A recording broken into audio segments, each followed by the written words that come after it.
I want to talk about something today that's honestly a little bit uncomfortable to admit. I've started to have a weird relationship with filmmaking. Not in the sense that I don't love it anymore. I do, but the version of filmmaking that I do every day, the client work, the stuff that pays the bills, it's kind of become almost a completely different thing than the reason I fell in love with the camera in the first place. And I have a feeling that I'm not the only person who feels this way. So I wanted to just sit down and actually talk through it. My name's Ryan. I'm a filmmaker based in Orange County, California, and my wife and I run Outlands Media Group, which is a video production company specializing in outdoor product ads. Before we get into it, take a second to like or subscribe. It does genuinely help the channel because I'm trying to make an effort to post more consistently and actually get this channel back up and running. So if you're into content about filmmaking, business, faith, and a raw, sort of behind the scenes look at running a production company these days, please consider subscribing. And if you want to follow more of what we're doing over at Outlands, check out our Instagram too. All right, let's jump in. So think about why most of us got into this. It probably wasn't to make product ads. For most of us, it was because we love telling stories. We love the feeling of making something out of nothing, of making someone feel something they weren't expecting to feel. That's the whole reason that I picked up a camera, and somewhere along the way, it got a little bit complicated. Let me take you back to 2022 for a second. I was freelancing as a DP, a lot more back then, doing way fewer commercial jobs through Outlands, and my whole mindset was very different. And if I'm being really honest with you, half the reason I wanted to land certain projects was so that I could get something really sick for my reel, great footage for my portfolio, and at the time, that felt fine. Like, that's what it felt like, a smart way to build a career. Looking back though, I think that mindset was actually working against me because I wasn't asking what the client needed. I was asking what I wanted to make. And here's what I mean. Let's say a backpack company reaches out wanting a promo video. The right questions to ask are things like, what problem are they actually trying to solve here? What does success even look like for this campaign? But that's not where my head went. My head went straight to, how do I make this cinematic? What's a cool story I can tell? What's going to look amazing sitting in my portfolio? So I would go and disappear for hours building out these big concepts, storylines, mood boards, shot lists, this beautifully polished proposal, and that honestly had very little to do with what the client actually needed. In fact, I probably never even asked them. I'd send over some $30,000 pitch of what I thought would be great, and most of the time I just wouldn't even hear back. But the projects that did get greenlit, they looked nothing like that. They were often product ads, launch videos, social content, and stuff that highlighted a feature clearly and did its job. And slowly, I started noticing the pattern. The more cinematic my idea was, the less valuable it usually turned out to be to the client. Not because cinematic work is bad, it's not. It just wasn't solving the actual problem that I was hired to solve. And that's when it kind of clicked for me, in kind of an annoying, humbling way. I'm not selling videos, I'm solving problems. Most brands don't need a cinematic masterpiece. They need awareness, they need conversions, and they need someone who actually understands their customer and can help them move the business forward. So once that landed for me, it changed how I approached basically everything. I stopped treating client work like my personal creative outlet, and I started treating it more of what it actually is. A service that exists to help someone else hit their goals. So instead of jumping straight to pitching ideas, I started just asking questions first. Like, who's your customer? What are you actually trying to solve here? Where does this video live once it's done? What does success look like to you? And that last one especially changed everything for me, because once you actually know what success looks like to the client, the video kind of makes itself. You're not really guessing anymore. Most of the brands we've worked with over the last few years, you've probably never even heard of. They're companies that ship us product here in California, and we make marketing content for them remotely. And nearly every single project, when you strip it down, comes back to these two things: building awareness or helping sell the product. That's it. It's simple, even if the execution isn't. So honestly, one of the biggest things that taught me this lesson wasn't even commercial work.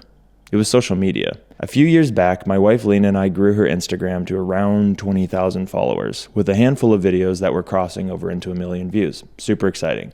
And then we took on managing an account for one of our clients, Color Case. And the goal there was never make something beautiful. The goal was growth, reach the right audience, help support sales.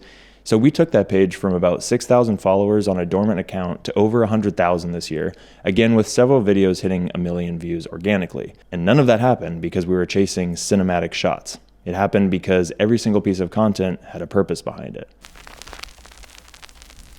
And this next part has probably been the hardest thing for me. I didn't get into filmmaking to make product ads. I got into it because I love telling stories. I love making people feel something. I loved making art. That's who I am. I'm an artist. So there's a real part of you that has to really let that go a little when you realize client work usually isn't about your creative vision. It's about helping someone else's business move forward. And I'll be honest, I still don't think I've found the perfect balance. Client work doesn't necessarily make you a better filmmaker. It makes you a better business owner. And that is the hard truth that I have had to accept. That's really what you are. You're running a business, and in a lot of ways, you're just a problem solver. Like, think about what you're actually doing on set most days. Something breaks, you have to figure it out. If the weather turns, you got to adapt. If the client changes direction halfway through the shoot day, you make it work anyway, or you figure out and negotiate. That's genuinely a huge part of what we get paid for. Not just making something beautiful, but solving problems under pressure in real time with no do-over. And while that's made me a better business owner, I'm honestly not sure if it's made me a better filmmaker or storyteller. And that's been a hard thing for me to wrestle with because mentally it's a lot. There's only so many hours in a day, and the client projects keep stacking up because at the end of the day, I've got bills to pay. I want to stay consistent in the gym. I want to take my wife on dates. I want to actually be present with the people that I love. And somehow in there, I'm also supposed to find time to write the stories I've always wanted to tell.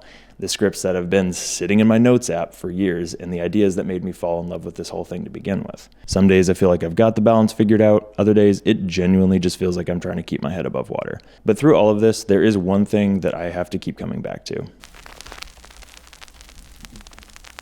As a Christian, I've had to keep bringing all of it back to trusting God. There's no other way around it. The business, the dreams, the passion for filmmaking, the stress, the uncertainty, all of it. Because I don't think those desires to tell stories just showed up out of nowhere. I do believe they were put there for a reason. And maybe this season of my life isn't about making the films I dream of making yet. Maybe it's about learning to serve people well. Maybe it's about building something with integrity. Maybe it's about building the skills and relationships and foundation that gets used for something later on that maybe I can't see yet. Honestly, I don't know. But I've had to make peace with that because every time I try to map out the next 10 years, if I try to force things into my own timeline, I end up carrying a weight that was not actually mine to carry in the first place. And I end up trying to do God's job. And that always leaves me burned out. So most days now, I try to just stop and let go of it. Literally just say, God, I am giving you the business, the dreams, the passion, the stress, the expectations, the future. Just take it, use it however you want. And that doesn't mean I stop working or stop chasing excellence. It just means I'm not carrying the weight of controlling the outcome by myself anymore. And honestly, that's started to bring me a lot of peace. So I don't know, maybe that's the balance I've been circling this whole time. Use the business to serve clients well and help support the passion projects, and use the personal projects to keep the creativity alive, and trust God with everything in between that I genuinely cannot control. So I'm still figuring a lot of this out, but if I'm honest, I think that's the direction I'm supposed to be heading in. I don't know. If you've ever felt this tension between creativity and business or purpose, I'd really love to hear how you've navigated it, so feel free to drop it in the comments. And if this resonated with you at all, consider subscribing. I'm going to keep documenting what I'm learning as I build Outlands, the wins, the mistakes, all of it, and try and keep writing scripts in my free time. So I'll see you guys in the next one.